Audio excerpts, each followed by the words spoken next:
This podcast is sponsored by nobody. Yo, dudes, this is Tony Hudson, Denise in Just One of the Guys, and Sarah in Leatherface, Texas Chainsaw Massacre 3, and you're listening to Tommy Throwback Kovac on Splat from the Past. I'd rather go to the phone book and pick a name at random. Hey dudes, welcome to Splat from the Past, the only 80s themed horror and sci-fi show where things could get totally radical. Now today we are kicking off spring break on Splat from the Past with my good friend Deborah Goodrich returning for the fourth time to promote her brand new novel Ruby Falls, which is coming out, or it did come out. I don't know. I'll find out. Sometimes there's inaccuracies on the internet, I should say. And last time she was on was 2 years ago when her novel Finding Mrs. Ford came out. She sent me a copy of that, and I thoroughly enjoyed it. It's riveting, say the least. And we're going to talk about all those things. We're going to talk about the 35th anniversary of that cult classic April Fool's Day that she did back in 1986, which we talked about in the first interview we did, but now we get to talk about it with a much more clearer perspective since it's been 35 years. And it's going to be a great conversation today. I love Deborah. She's an absolute sweetheart, and she loves my jokes. So yeah, here is my new interview with Deborah Goodrich. What's up, Deborah? Well, hi, how are you? Happy April Fool's Day. Happy April Fool's Day, yes. Welcome back. I'm doing pretty good. This clusterfuck pandemic that we're in is getting to me in some cases, but in others it's made everything pretty awesome for me, I have to say. Yeah, I understand that, because I'm so deep into the writing part of my life right now. Yeah. The kind of shutdown for me was good in a way. And I say that, very aware of how difficult it's been on a lot of people, but that just kind of forced staying at home was good for writing.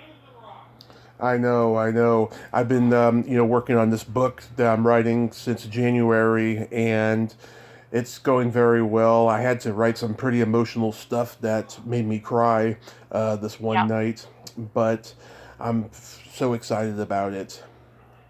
That's great. And this is, tell me about your book. What are you writing? It's a book about my love of cult films and how they've affected my life, the certain ones that I remember loving growing up that I've still love today, that I've talked to people on my podcast about with and stuff, and some that I haven't, some I'd like to, talked about my journey with my car accident and all that stuff. So it's kind of like a movie guide with a memoir part of it as well. Oh, that sounds great. Yeah, it's a series of essays on the movies and my experiences with them. I like it's the way you're stringing it together. I like that concept very much. Oh, thank you so much. Yeah, and I want to write a trivia book about one of my favorite movies, but it's like all my favorite movies have had trivia books written about them. I just don't want to be another one. So I'm trying to figure out what classic movie I like that I can write a trivia book about as well. And I'll see where that takes me in the future. It's a lot of thinking, a lot of questions to come up with for that. But how is the pandemic thing going on where you're at?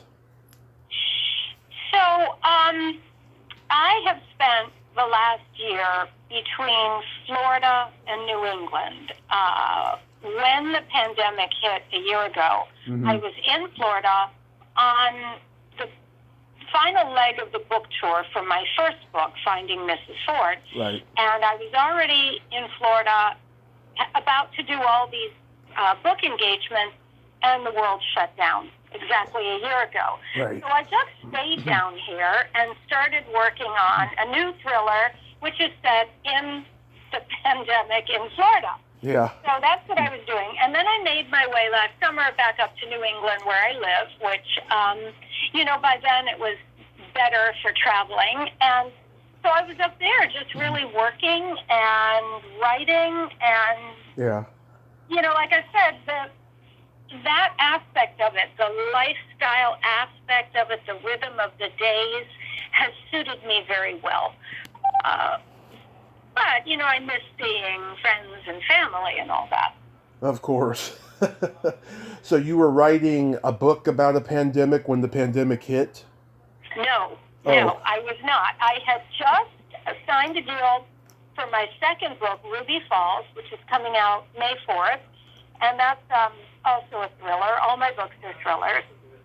Mm-hmm. And I was sort of casting about for what I was going to write next. So what was on my mind?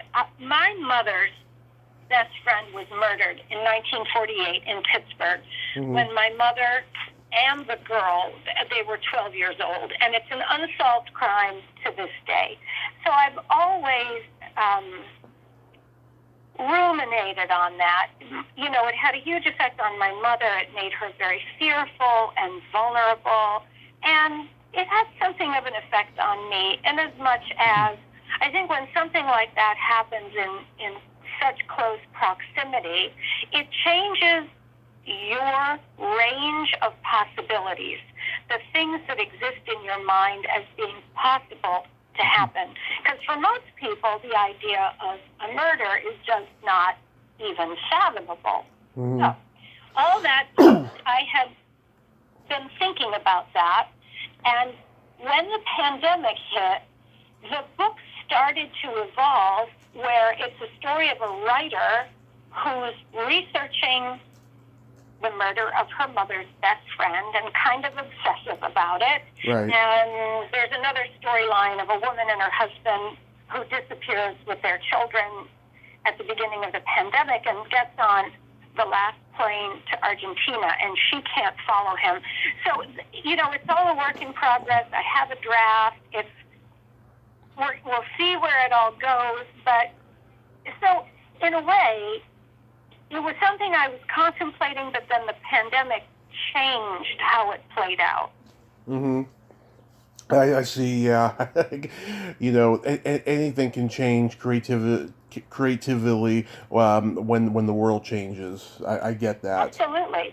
Yeah, that is so true. So, but before we get into Ruby Falls, I want to let you know I thoroughly enjoyed finding Mrs. Ford. I felt like I was reading a Hitchcock-style thriller with a feminist viewpoint, and I love how you give the people who knew you a little wink to the fact that she's from Detroit. Yeah, I'm so glad you get the Hitchcock reference, because it is very much in that style. Hitchcock is a huge hero of mine as a filmmaker, and I think what he did so brilliantly was pose questions of identity, which I find so fascinating. This idea of who are people really, and what are they showing you, what are they not showing you, and he sets up the situation where somebody has a secret and somebody else wants to know what the secret is. Right. And he does that over and over again. And that, of course, is, kind of the foundation of finding Mrs. Ford. You spend the book trying to find out whatever it is she's hiding. Mm-hmm. Yeah. How did you construct the little twists and turns? I mean, I admire writers who can do that. I wish I had that talent. Well, that's a great question, and it was really hard. And I'll say a thing that I love saying to younger people. I didn't have as many ideas for writing when I was younger as I did when I got into my 50s. And I can't explain that, but it was like this level of creativity changed when ideas started flowing more. I always had the ability to write a sentence, and bring words together, but just the flow of ideas came more easily. But with finding Mrs. Ford, it's a complex plot. It happens in two different timelines. It happens with two different narratives. So, there were times where I would lay out physical paper chapters on the floor to see if I wanted to rearrange it and, walk around looking at it, because you go from 2014 to 1979 back and forth, and then you repeat it again. So you have to be in a structure like that. You have to be really meticulous, that you never see a clock or a person before you are meant to see that clock or that person. You don't want to mess that up, because there's always going to be someone smarter than you who says, hey, wait a second, hang on a minute, that's not right. So that structure was time-consuming, and my agent, so when I first wrote that book, it was really literary fiction with a doozy of a surprise in the middle. And when I got an agent, she said she loved it, the writing was gorgeous. She said, but would you consider bringing it more into the realm of thriller? And so then certain plot points had to be layered on top of it. One of them was, and I won't spoil it, the necklace. The necklace is on the cover of the book. The necklace is a plot point, and it's a complicated plot point. That came later. I remember last time you told me you worked in a disco. What did you do there? I was a cocktail waitress. Oh, really? I was in college, and the drinking age at that time was 18, so I worked in the summer as a cocktail waitress in this disco. Yeah, I was You know what's so funny? In creating, there's a new thing where you create book club kits for people who like, to do a book club at home, and you create all this material. And I just finished creating my playlist for Finding Mrs. Ford and my playlist for Ruby Falls. So Finding Mrs. Ford is all disco songs from the 70s, and Finding Mrs. Ford is all 80s music. So I kind of had fun doing that. Yeah, I was a bar bouncer for 7 years, and the first bar I worked at, I'm so shocked I survived that experience. I was young, naive, and I couldn't leave well enough alone. I was always on a mission to prove myself. I plan on writing a book about that experience eventually. It was insane. That would be interesting. Yeah, because those worlds are, talk about secrets. Those can be worlds where people go to hide, to not show who they really are, to act out aspects of themselves. It is a little bit of a theater, but it's with real people. So they're complicated worlds. I could not agree more and put it so beautifully like you just did. They are on a mission to be somebody else. Even I was at that point in time. I was trying to be somebody else because I was embarrassed of the life I was living at home, and a lot of difficult things were going on in my life. And then I met people, oh my God, that have so much great potential and such great brains, and they haven't done anything with their brains, and now they're jealous of me because I have this podcast. It's just, oh my God, it's really interesting. I do understand that. I mean, in Finding Mrs. Ford, that world of that disco, and it's a disco rather than another kind of bar, just because of the time period. But there are always, if you do pass through worlds like that, there are people who get out and there are people who don't. Yeah, I've seen very few people get out. Very few people. Did you base the Iraq guy on Bin Laden? I did not, no. There are, so the man from Iraq, first of all, he's a Chaldean, and the Chaldeans are Christians. And I only knew about them because there are a lot of them in Detroit, where I grew up. And when I did work in that disco, there were a lot of Chaldean guys who hung out in the disco, and I was very intrigued by who they were as a people. I hadn't been familiar with them. And then, when I started writing the book in the summer of 2014, and I was thinking about the character of Sammy and what kind of details I wanted to be true about him, it was right at the moment when ISIS was in the news, and they were on a rampage in the north of Iraq, and they were killing a lot of people, and many of them were Chaldeans. So the Chaldeans kept coming up in the news that summer, and I thought, now that's interesting.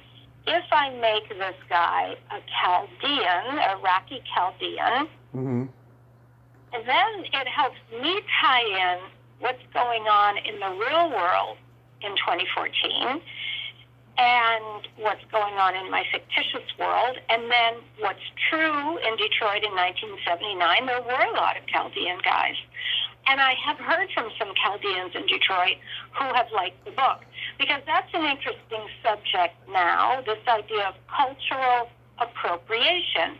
Who gets to tell whose story? I, as a middle-aged white woman now, do I get to tell the story of somebody who's not my gender or my ethnic group? And so I thought a lot about that, and I thought, well, you wouldn't want to read a book with just 10 middle-aged white women in it. That's boring. So it was tricky, I was trying to figure out, how do I write this man and make him a real man? Mm-hmm. So I did a lot of research on the Chaldeans, and then I just tried to put my own understanding of human emotions into that character. I mean, I think that's all you can do. Yeah, well, I don't know anything about them and stuff, but you did a pretty good job of, putting out a full description of the guy. Thank you. That makes me happy. Absolutely. Even though we're in a pandemic, is there any talk about adapting Finding Mrs. Ford into a movie or a miniseries? Well, I'm so glad you asked. Both of my first two books, Finding Mrs. Ford and Ruby Falls, have been optioned by Hollywood producers, and they're in the stage. They're two different producers, one for each. Two for the first project. Two women have optioned Finding Mrs. Ford, and a man has optioned Ruby Falls. And so what they are doing is shopping the project to studios and directors, trying to get either a director attached or get a studio to put up the money. So, I'm crossing fingers and toes and throwing pixie dust all over and doing whatever I can. But I'm also trying to let it go a little bit. So as we all know, sometimes when you want something so badly, it doesn't seem to happen that way. So I'm trying to just let it unfold the way it's meant to unfold. But both of the books, I think, are very cinematic, and I think they would play out well. And so the women who've optioned Finding Mrs. Ford are very interested in a limited series. Their idea is, like Big Little Lies or The Undoing, 6 or 9 parts, which I think could work. I always saw it as a film, but I think that kind of limited series could work. Ruby Falls, I think, is a little more contained as a story. Mm-hmm. And I see that more as a film. Ruby Falls, I think, is very much in the genre of The Sixth Sense or Black Swan. Those are the comparable films in my mind to Ruby Falls. Mm-hmm. Yeah, absolutely. Well, I remember... You haven't read it yet. So it's the kind of story that Kirkus reviews they called it taut and propulsive, and they said it inhabits a hallucinatory Hollywood. Mm-hmm. So there's a feeling in Ruby Falls where you just don't know what's going on. It's like a fever dream. Yeah, I remember you saying last time it's like a goth thriller. Well, I did use the word gothic, but by gothic I don't mean goth, like the modern use of the word. I mean gothic like a Victorian Gothic novel like Jane Eyre or The Woman in White, where the setup is you have a woman, let's call her a damsel in distress. Okay. She's involved somehow with a man, and you do not know if this man is good or bad, and that's where the tension really comes from. So Ruby Falls begins with a little girl who's abandoned in a cave by her father, a tourist cave in Tennessee, which is called Ruby Falls, and her name is Ruby, and her father leaves her there one day, and it is really the primal trauma of her life. And she grows up to be an actress, and is fired from her job on a television show, and you don't quite know why she's fired, but there's something a little fishy. And she goes to Europe, and she meets a man, and she marries him spontaneously. He's he's a British guy. He's actually Anglo-Chinese, so he's very exotic to her. And they go to Rome, and they're about to go down into the catacombs under the city, and she has an attack of claustrophobia, which makes sense after this whole cave incident in her childhood. But she decides right then not to tell her brand new husband what happened to her. So she, let's go back to secret, she begins this marriage with a secret. And they move to Los Angeles, and she is cast in a remake of the Hitchcock film Rebecca. And as she starts this movie, Orlando, her husband, starts to change and act really strangely and moody. And so you, the reader, and she, the character, you all start to realize at the same time that he's got a secret or two up his sleeve, and you don't know what it is. And so it starts to get a little bit wilder. Yeah, I was curious. Is the actress part based on anything you experienced? Well, yes and no. Yes, I was on a soap opera. Yes, I did go out to LA and I did movies, but the details of the story aren't real. So, you're a writer. You draw from your life, but when you're writing fiction, it's kind of this blend of where do you get your stories? It's like real life just on steroids or something. Right. There's not a whole lot of goth novels that are out there today. You know, I always admired V.C. Andrews. She wrote Flowers in the Attic. Oh, yes. Yeah, a novel that needs to be remade as a movie, because they made it into a movie in 1987, and they left a lot of the story out. I actually reached out to the director of the movie, who did not want to do an interview. He said that that was one of the worst experiences of his life as a director, and he's now a photographer.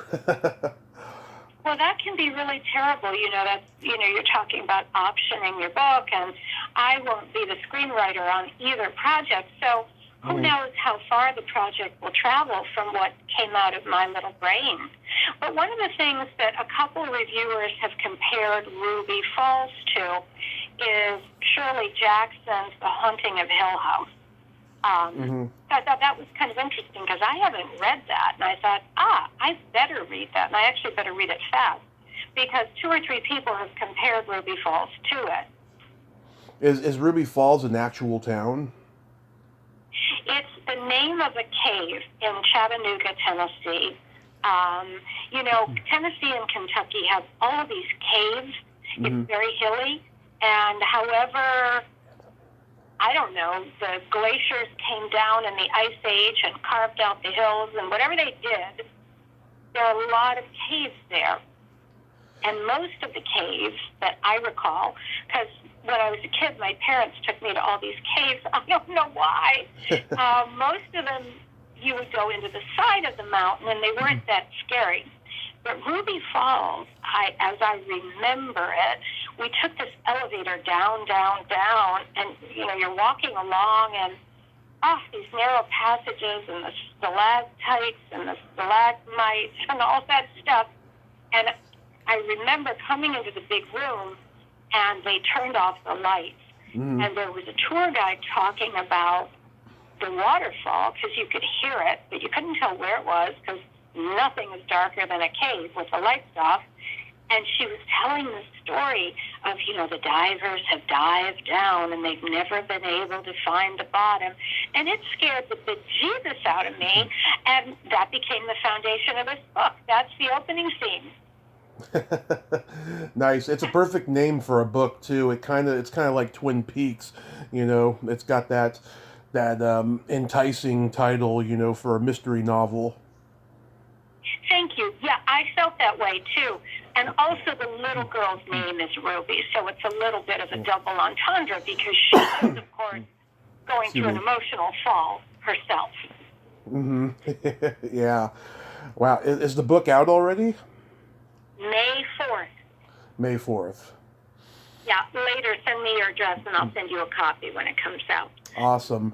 I should get early copies within a week or two, but the book comes out May 4th. I can't wait. And I will do a book tour, but it will begin with mostly Zoom events, which is the modern world, which is good and bad. I mean, the one thing about Zoom is you could be Zooming with a library in Minnesota, and somebody from San Diego can hop in and watch it. So that's kind of cool. The thing that's not as great about the Zoom events, I think fewer people buy books. I think when you go to a bookstore or a library and you're sitting there at a table with a stack of books, people come up and they're like, oh, well, I'll get one for my cousin Mary, and wait a second, I'll get one for my mom, and, you know, they do their Christmas shopping or whatever. But when you're Zooming, I think people put it on their list, but then they don't get around to it as much. Yeah, I'm not a Zoom guy at all. People have asked me, you know, why don't I do a Zoom podcast, or why don't I attend Zoom conventions? It's like, it's awkward, it's silly, everyone looks and sounds like a robot, and there's lots of delayed responses. I can't get into it. Yeah. It's been strange this year. So many things have been strange. I could barely watch them when they're on YouTube later, the streaming. I can barely watch them because they're just, I don't know, they're just so weird, and they actually come off as boring. Right, and then people sort of disengage. Like, I sit on some not-for-profit boards, and, you know, for that hour and a half, you can really zone out on a Zoom. You can really be, you know, checking your emails or whatever. That is funny. Stand-up comedians, they've been doing Zoom comedy shows, and they've been doing comedy shows at drive-ins. They don't get heckled anymore. People either drive off or they tune out. Right, and you know, I am sure, I've never done stand-up comedy, but I am sure you get a tremendous amount of energy from the crowd, positive or negative. And if you don't have the crowd in front of you, it's got to be a different animal entirely. I don't want to find out. I did it on stage 10 years, and that was enough. I don't need to, you know, try a drive-in or Zoom or any of that, because it's just silly, you know. But yeah. Can you believe it's been 35 years since April Fool's Day came out? No, it's really hard to believe. You know, a couple of things happened this week that were really exciting for me. The Hollywood Reporter wrote about the film yesterday. I can actually send you a link to it, and that was really thrilling. They talked about it being really a misunderstood and underappreciated film when it came out. So the Hollywood Reporter was doing a retrospective of 91 years of their existence and notable movies for each of those 91 years. Right. So I was really blown away that they picked April Fool's Day as one of them. So that was one. And then the American Film Institute, which is a wonderful, really film conservatory in Los Angeles, they asked me to do a commentary on, you know, it ended up being 6 minutes of the film. So that came out today on social media, where I'm kind of narrating a little bit of what's happening with a little section of the movie. So that was pretty cool after 35 years. Yeah, you know, it's funny you mentioned that. You know, the movie was made during a time Paramount wanted to do a couple all-star mystery films, and they did with April Fool's Day and the Clue movie. And you would think because the Clue movie has A-list stars in it, A-list legends, that movie would be on those lists. But the fact that you mentioned April Fool's Day is on those lists, that is phenomenal. Yeah, I'm very proud of it. I think Fred Walton is a wonderful director, and I think he was trying something very fresh, which people didn't really know how to take, this blend of comedy and horror. You know, it splits genres and it mixes it up. It's also really an ensemble movie, a lot like those Brat Pack movies that were really hot at the time. So I think Fred took all of those things and put them together in a way that was very fresh and original and confusing.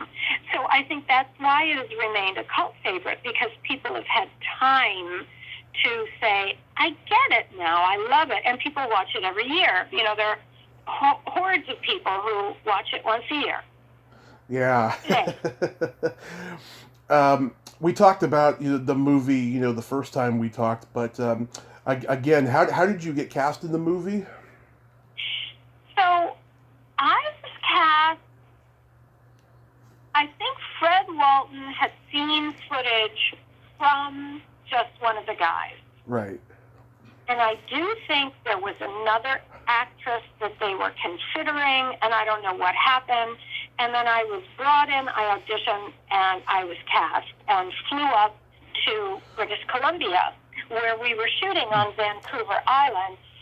It's supposed to take place in Maine, but we shot up there, it was very similar looking. And I think it was particularly special being with that group of actors because we really liked each other. I had already done a film with Clayton Rohner, which was just one of the guys.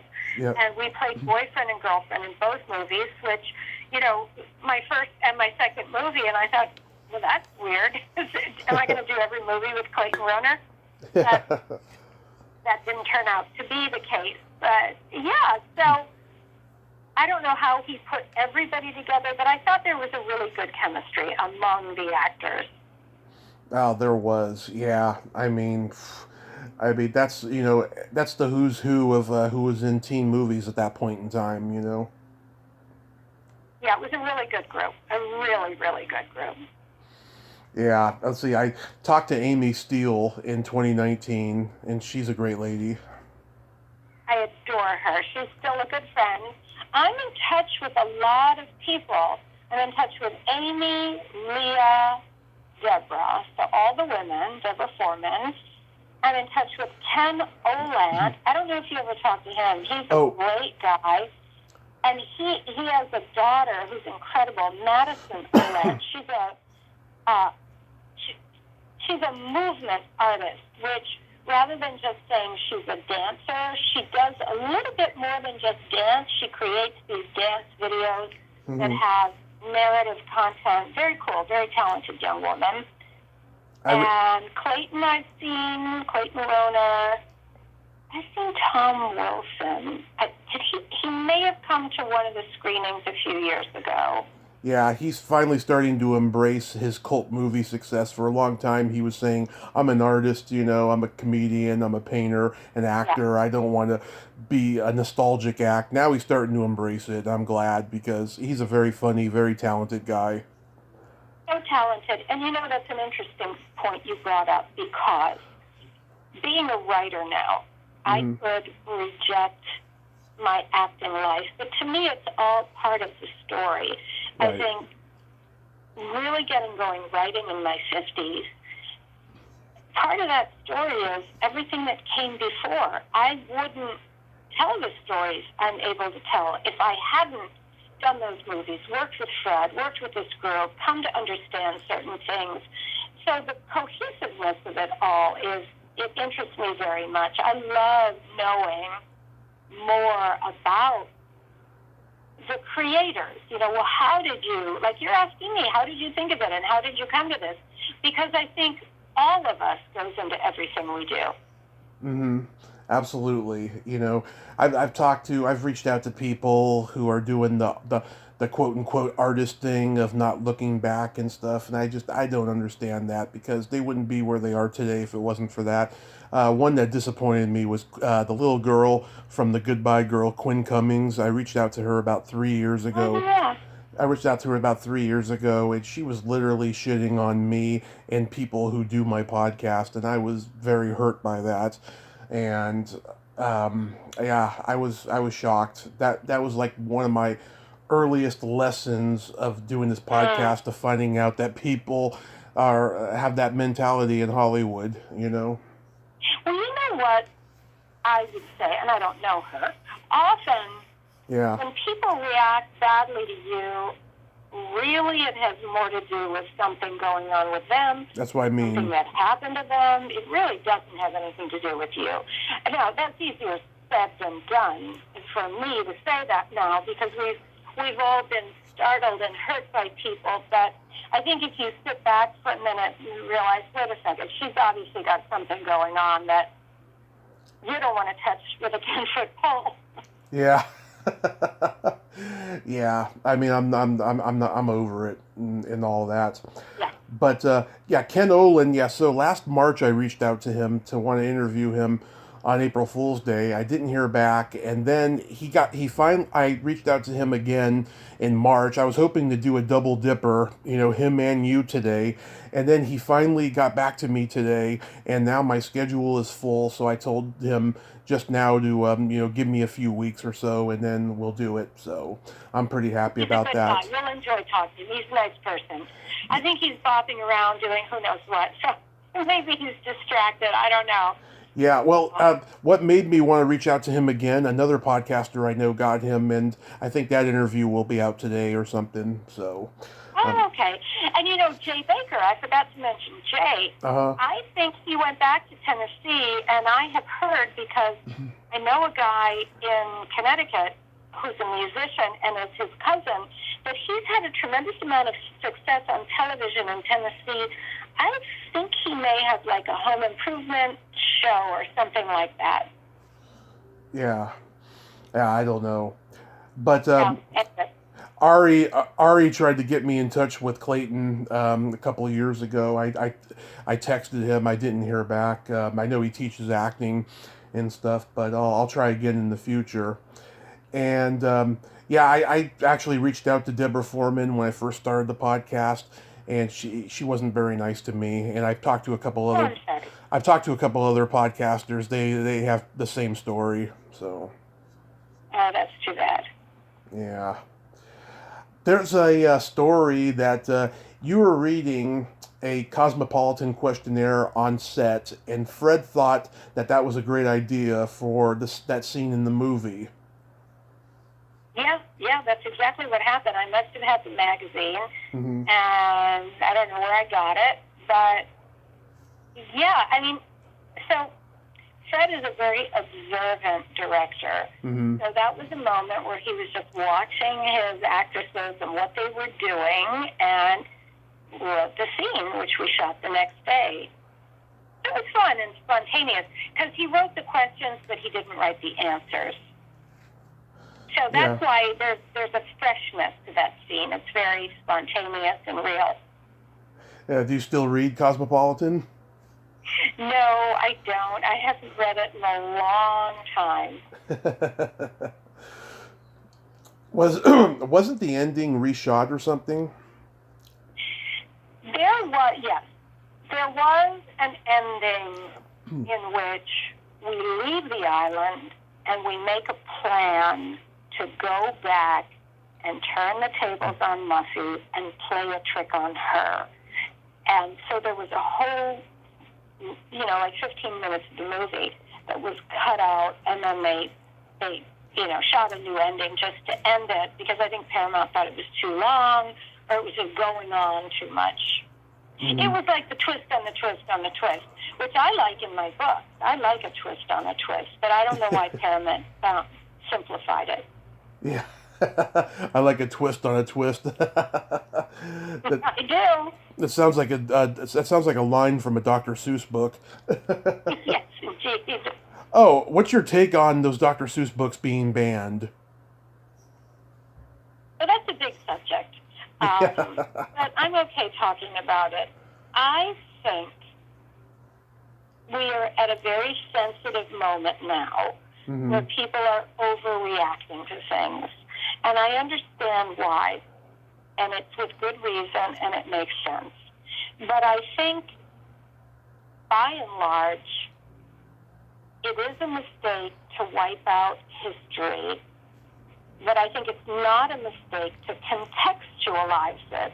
Yeah. So I was listening to a really interesting African-American woman film reviewer, film critic who lives in London. Right. And she was being interviewed on the radio, and they were asking her about Gone with the Wind. And she said, well, two things. One, it's absolutely racist. And two, it's an utterly brilliant film. Mm-hmm. So what she said is don't stop showing it, but contextualize it, tell the story at the beginning. You know, with all of that stuff, I think it's very important that we don't wipe out history. And I use the example of Henry VIII, this British king who, you know, they say about his wives, divorced, beheaded, died, divorced, beheaded, survived. So he got rid of women right, left, and center, including cutting their heads off. Right. But, so if you look at Henry VIII, he was pretty awful to women. So in terms of women's rights, the guy was bad news. But you can't wipe him out from history because he's one of the most important kings of England.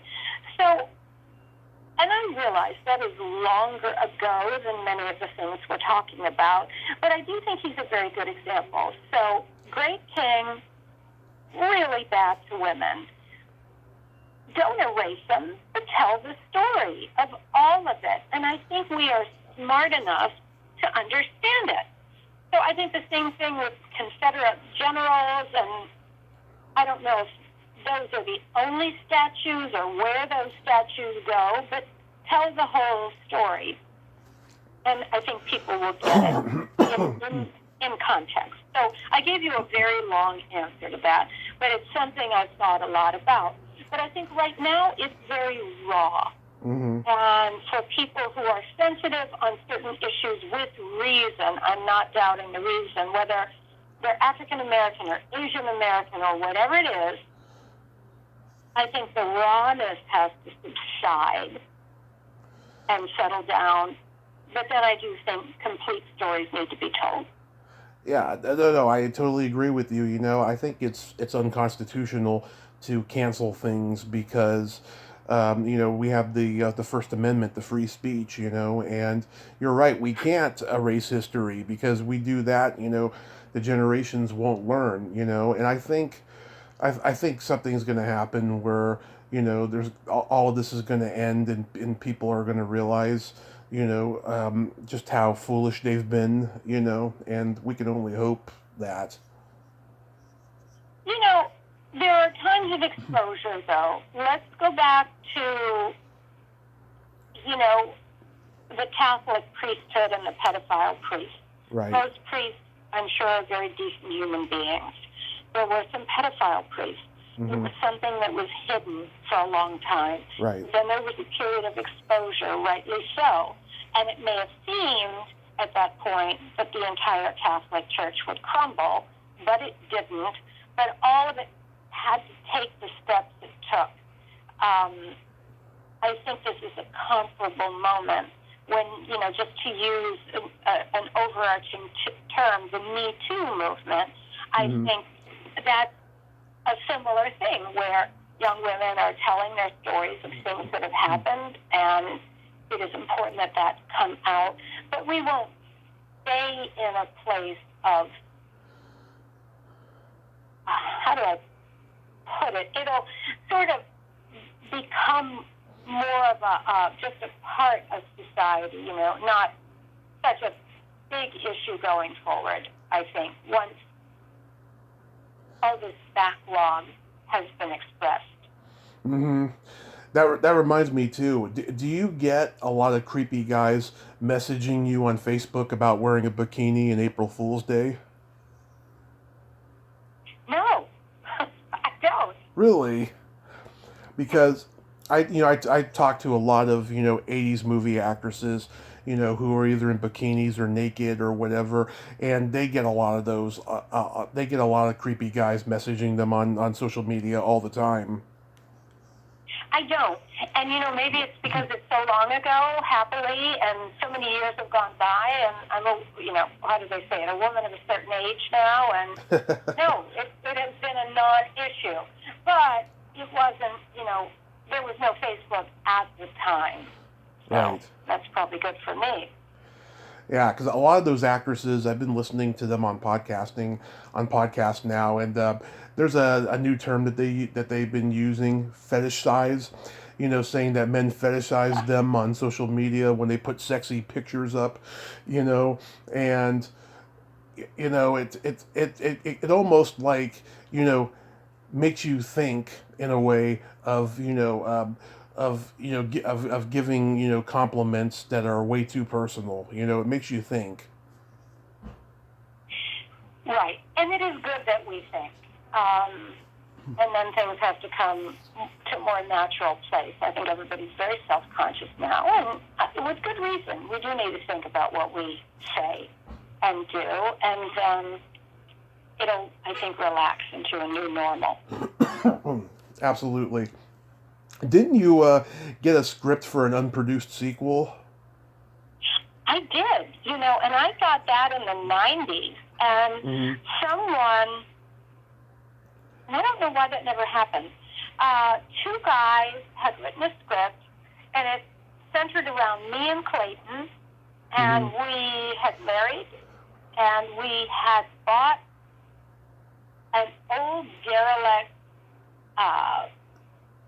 pornographic movie theater in Times Square. Oh, God. And we cleaned it up and fixed it up as a B&B, and we had a nephew.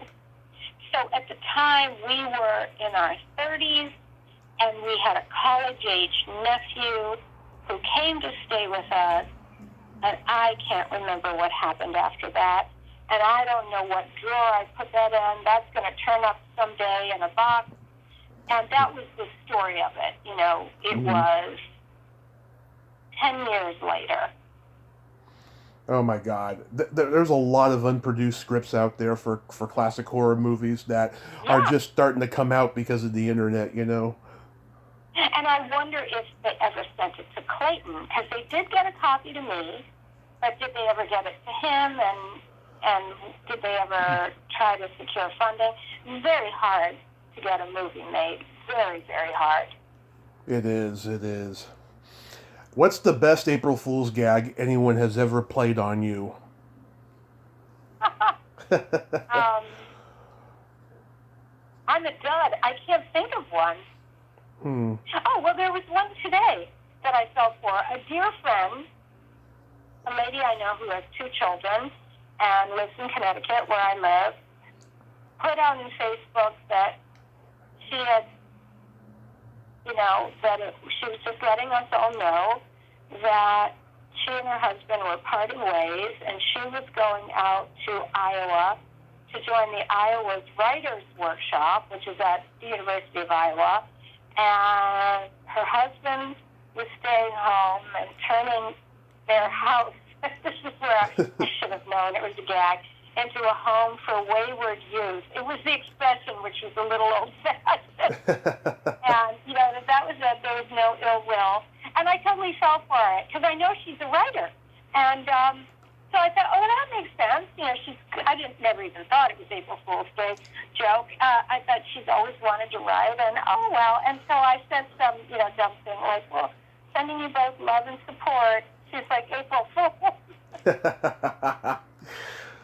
Back in 2012 or 13, I told everyone on Facebook that I was going to be a dad, and everyone believed me. And then I posted a picture, I commented a picture of a Kleenex, and I wrote, nope, still going here, April Fools. That's pretty good. Yeah. Oh, that's my favorite one I've ever said. There was a Popeye cartoon back in the old days where like Bluto is playing April Fool's gags on Popeye while they're on a picnic with olive oil, and I think it's still on YouTube, but I think it's one of those ones that's in the public domain. It's a funny cartoon. They he does like this gag with like exploding hot dogs and stuff. Yeah. Definitely the day for it. Absolutely. So just before the pandemic, I got to meet Joyce Heiser. Oh, you did? Yes. Her and Sherilyn Fenn, they were, I had met Sherilyn the previous summer at a convention, and they were doing a 35th anniversary screening of Just One of the Guys, at Sketchfest in San Francisco. And my mom and I went to it. And Joyce had come on the podcast that week to promote her appearance. And I told her some jokes that she thought were pretty lame. And she said, please tell me a good one when you see me, right? So when I'm hugging her on the way out, she reminded me, she's like, oh, you got that joke for me? And I told her this joke that was so dirty. It was like X-rated. I'll tell you the PG-13 version, okay? Oh, good. Yeah, I need the cleaned up version. I'm a lightweight. How do you make your wife scream twice? I don't know how. First, you give her anal sex, and then you wipe your penis on the curtain. Oh. Yes. Nice. And that's PG? Okay. That's the PG-13 version. Yeah. I was much more graphic. So I tell her that joke, and her reaction, it's like she was offended and titillated by it at the same time. And she went to go sit back down next to Sherilyn. I hope she told her that joke. I hope she did. Well, if you ever run into them, you can ask. Yeah. I had a great time at that screening, and they did a really fun Q&A. It was the first time they'd seen each other since the movie, like literally. Wow. Yeah, and Sherilyn admitted on stage that she had a crush on Joyce during filming, and I thought that was pretty cool. And Yes, indeed. yeah, and then a few months later, the Blu-ray came out. Did you participate in it? No, that was really weird. I didn't know about the Blu-ray sessions until the very end, and then we couldn't coordinate timing. I did participate with the Blu-ray version of April Fool's Day. Oh, that's terrible that they didn't have you participate. I mean, it's just only natural that they would have you do it. Yeah, I can't explain. Yeah. Yeah, because see, I know Ari was in it. I talked to him, and I know. He's a great guy, isn't he? Yeah, I think Tony did it too. She may have been. Did. Yeah. I think she did it. Yep. I haven't bought the Blu-ray yet, but I'm gonna do it soon because I want to watch it with that commentary because I heard it was hilarious. Yeah, and I haven't actually watched the Blu-ray of April Fool's Day with the commentary. I've watched the film recently, but I haven't watched that, so I should do it. Mm-hmm. I've been watching the Karate Kid series, Cobra Kai. It's so damn good. And it's funny. When I see Billy Zabka, play, Johnny Lawrence now, trying to, make Johnny Lawrence, more mature and all that stuff. I can't help but think they should just have Deborah do a cameo as an in-joke to, 80s nerds. Wouldn't that be hilarious? Just like, if you get it, you get it, and if you don't even know what just happened. Right. That's very funny. Because they had Elizabeth Shue come on, and they did a really good episode with her, and she gets them to resolve things. I hope I'm not spoiling it to people who watch the show, but it was the finale of this new season, and we shall see what the fourth season brings. Well, I'm happy for him. That's really cool. Yeah, and I mentioned just one of the guys in my book. Oh, you do? Okay, fun. Yeah, there's a long page in there about it because, it's one of my favorite movies of all time, and I've talked to more people from that movie than any other. Probably Friday the 13th Part 6 comes close to being, the most guests from a single movie that I've interviewed. Oh, interesting. That's pretty cool. Yeah. Do you have any Easter plans? Yes, I will have a brunch with my mother and one of my daughters and her daughter, and so family. Yeah, how about you? Let's see. We're probably going to make a corned beef this year because we bought 2 corned beefs in March. We had one on St. Patty's Day, and we were going to have the other one that weekend, but then we didn't. So We just thought recently, maybe we'll just make the corned beef because we usually make a ham, but we had ham at Yeah. Christmas time, so we probably just want to have another corned beef. Um, That's good. yeah, so we'll just like, eat, and have like, chocolates, Easter chocolates. Hard-boiled eggs? Oh no, I'm not a hard-boiled egg guy at all. Well, Ugh, they stink. they do a little bit. Yeah. And I'm getting ready for some really good podcast guests. I mean, I've been getting so many great ones in the last year. It's been a miracle. A lot of people who ordinarily wouldn't do it, they started doing them, not just mine, but others too. And Absolutely. Yeah, well, actually, that's really good for you. yeah, last summer I had Ed Asner, and Wow. that was surreal. Oh my God, he was great. And Oh, I bet. Burt Ward, who played Robin on Batman. Um, Eric Roberts. Oh my God, I got some sex education from Eric Roberts when I talked to him. Really? Yeah, him and his wife have a friend that invented this toy. It like helps an older man prolong sexual performance, and like he gave me some info on that and what it's used for and stuff. And I was like, oh my God, I cannot believe Eric Roberts is giving me sex education. That is awesome. Wow.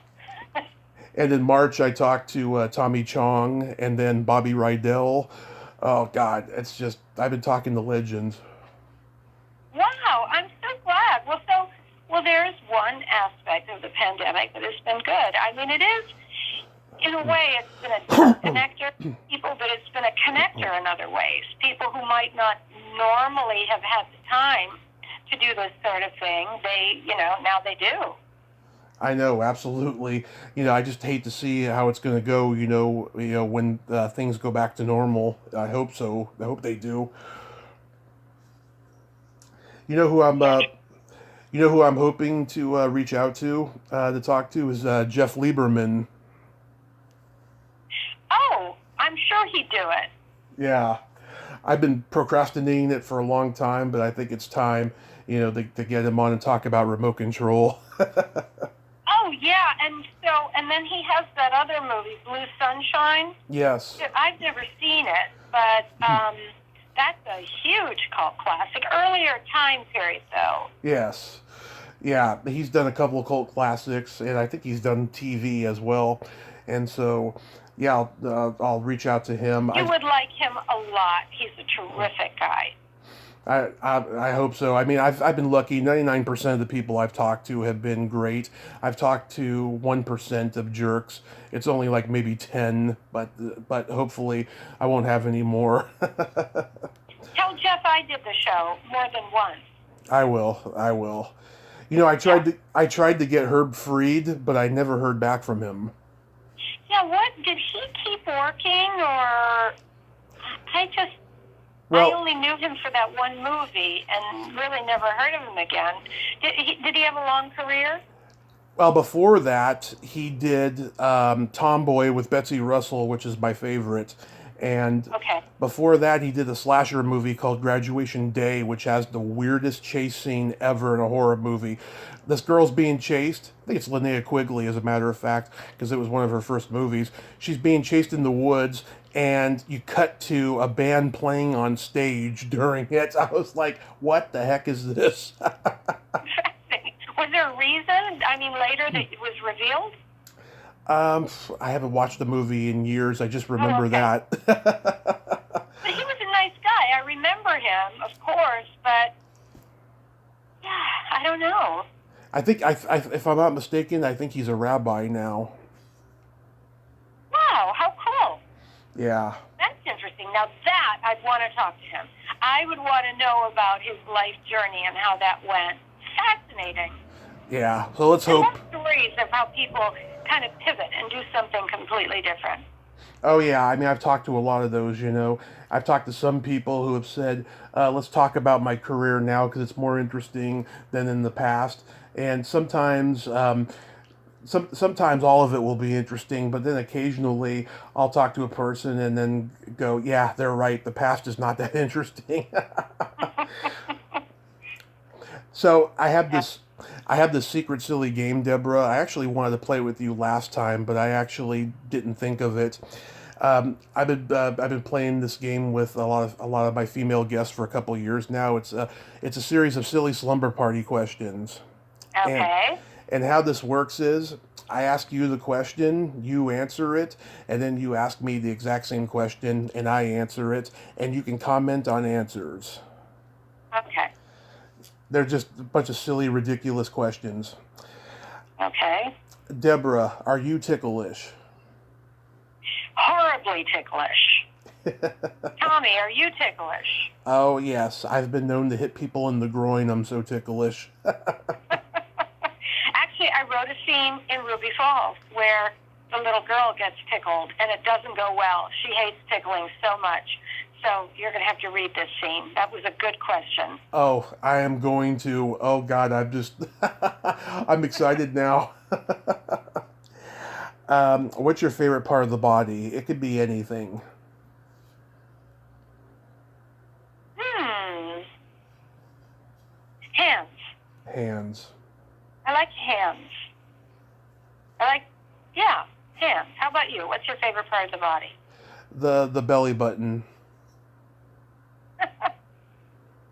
Okay. Yes. What color are your toenails painted? Light pink. What color are your toenails painted?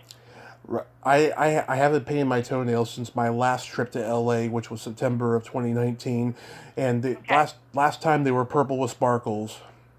Okay. What would you say is your best personality trait?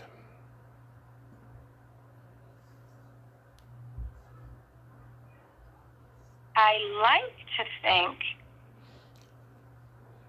I'm understanding. I agree. You are very... Maybe you should check with the people I know, see what they say about that. What do you think your best personality trait is? I have this wonderful balance of having empathy, but also having no filter. Oh, I like that. That's well said. Thank you. Thank you.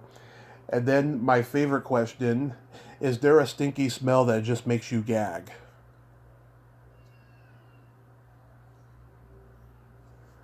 I'm guessing it's hard-boiled eggs. You know, one time, my younger daughter had a friend who was from Singapore, and her mother and grandmother asked me if I would eat this thing called 100-year-old egg. And I thought, well, I'm tough. I can eat 100-year-old egg. And wow, that was first of all, it's not 100 years old, but it is a very old, very rotten egg. And it's sort of a sulfurous, moldy, gaggy thing, but I ate it. So, because I was going to be really tough. So what is a smell I just can't abide? You know, I'm going to say like an overly cloyingly sweet perfume is the type of smell that gives me a sick headache. What about you? What kind of smell can't you stand? That's the first time I've heard. I think I heard perfume one other time, but never in like a headache context. Yeah. For me, anybody who has children probably can relate to this. Either flatulence or dirty feet. Yeah, it's pretty bad. Yeah. It's like baby diarrhea. That's bad. Oh yeah, God. I've never changed a diaper, and I hope I never do. If I do get married and have a child, I was like, no, honey, it's your turn every day. Yeah, you get used to like things that come out of the body when you have children. No, but that thing about cloyingly sweet perfume, there's certain perfumes that are so sweet that I do get a headache. Yeah, that's pretty interesting. So I have a couple jokes for you. Okay. What did the elephant say to the naked man? I don't know. Man, how can you breathe through that thing? Very good. Yeah, a lot of people like that one. You know the difference between a golf ball and a G-spot? I don't. A man rather spend 20 minutes looking for a golf ball. Got it. That's an Easter egg in and of itself. Yes. So, Ruby Falls will be available May 4th, you said? May 4th, coming soon, available for pre-order now on Amazon. You know, there's another thing called bookshop.org Right. where you can connect with your local independent bookstore online. So that's another way to order it. They have it too. I noticed that Amazon is not accurate with the release dates. It said on their website that it was out February 1st, and then someone I talked to in January, they had a book coming out February, and it said it was out already. I just don't believe the release dates anymore on Amazon. Oh, no, that's weird. Yeah, that's not good. No, May 4th. So you can order it now, and it'll land on your doorstep May 4th. And do you have any tour dates booked virtually or anything? I do, yeah. So on May 4th, I'm doing a Zoom interview with the thriller author Kimberly Bell. She's fabulous. She and I will do a chat, and that's going to be run through the Savoy bookstore out of Westerly, Rhode Island. Oh, yeah, I've seen Kimberly Bell. Yeah, she's great. She's great. Oh, she's fantastic. So this is kind of a thing that's going on with authors now. Like these bookstores want to do two authors, so you chit-chat with each other. So that's my publication date, and that's my book launch. It's on Zoom. Nice. So if anybody wants to hop on, and I'm doing signed copies of the book, I'll go to the bookstore, and anybody who orders them, I'll personalize them. Wonderful. Yes. So I'll send you my address on Facebook. And I'm sending you one. Yes. Yeah. Thank you so much, Deborah. Of course. Yeah, it's I accidentally threw away the envelope it came in. I wanted to send you a Christmas card, and I was so heartbroken. And then I was going to message you what your address was, and I think I got busy, or maybe I did send it to you. I can't remember, and I felt bad that I couldn't send you a Christmas card. Well, we'll sort that out. Awesome. Okay. Well, thank you so much. Of course, Deborah, you're always a great guest, and you're always great to talk to. Sorry that I've been coughing. It's not COVID, just so you know. Good. I'm glad to hear that. I got my first vaccination 2 weeks ago, and I'm going back again in another 2 weeks. So you and I are on the same clock. So I got mine, and I go back on April 11th. Wonderful. Yep. Well, it's a blessing. Yep. You have yourself a great night over there, Deborah. And yes, I'll talk to you soon. You too. Thank you so much. Talk to you soon. Okay. Bye-bye. Okay. Bye. Well, there you have it. Deborah Goodrich, Royce. Ain't she a sweetheart? I just love Deborah. God broke the mold when they made Deborah Goodrich Royce. Well, until next time, this is Tommy Throwback Kovac saying, there's no shame in living in the past, because the present sucks. Later, dudes.